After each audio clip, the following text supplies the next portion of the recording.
So we still have loyal parents after all. Parents who say that I am a diehard. I am loyal to this school. I trust this school. I can cut my arm off for this school because there's nothing that is wrong with them. I feel like they're the best, and every child that I know of that is under my roof is going to attend this kind of school, even after knowing that this school has a horrible image. Even if it has not happened to you, I want to believe that even if your child has not been hurt by a school, immediately you begin to hear something that is not nice about the school, you should be worried because you can never know. Your turn will come. It may not be your children, but it may be someone again that is close to you. Hi guys, welcome to my YouTube channel. My name is Lucky. Thank you very much for clicking on this video. If you're new here, thank you. Find yourself a seat. And if you're my returning subscriber and you're watching this, thank you so much. God bless you. Today we are going to be talking about the incident that is happening in the eastern side of Uganda, in Soroti City, one of the cities of Uganda. A 6-year-old was murdered. Her throat was slit. The person cut her throat, and according to the description of these people, it was deep. How does this all start? It begins with baby Joan missing. She's 6 years old. We all know that these kids are always curious. Some are calm, but at that age, some of them are curious to know about things. They're all over the place, and it seems like they had just been taken to school. It's confirmed that her and her twin sister were taken to boarding just a few days back.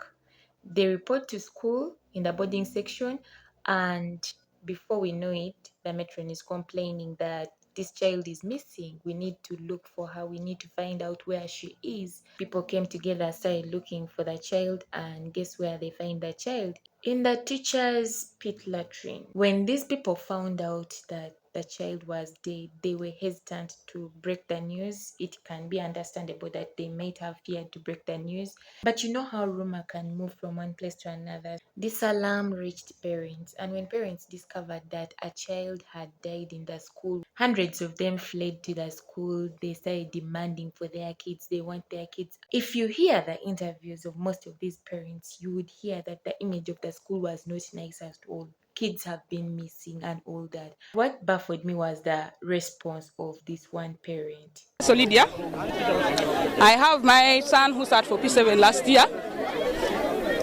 I have twins who are in P1. They started from nursery, from baby class.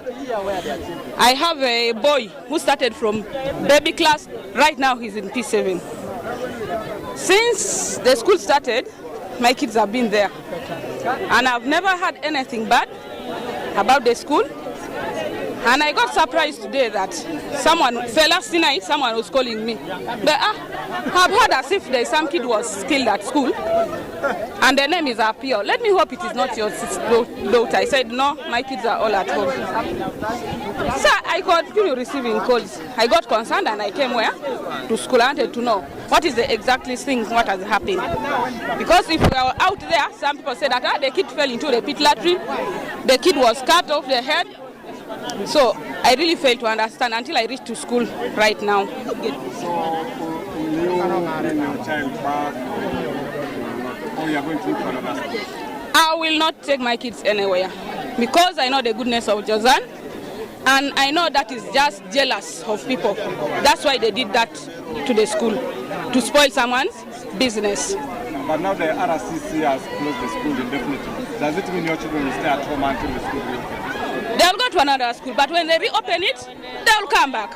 Okay guys, I want you to see how fenced this school is. It is well fenced, and then you want to tell me that someone came out of nowhere, jumped this fence, caught a child and slit their throat without anyone noticing that this is a stranger that is entering this school.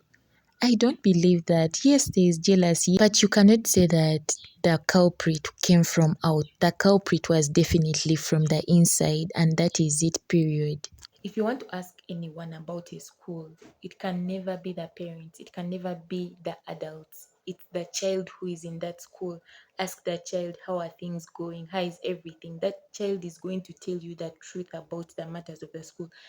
Parents think that everything is okay. Once they let their children go to the boarding section or to school, they feel like this school is okay and all that. It has never happened to me, so it will never happen to me.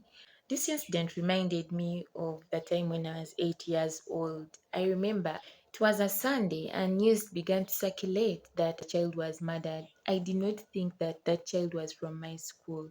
There were two schools in my area, so I didn't think that I knew that child. But what was more surprising was the fact that the child was my classmate.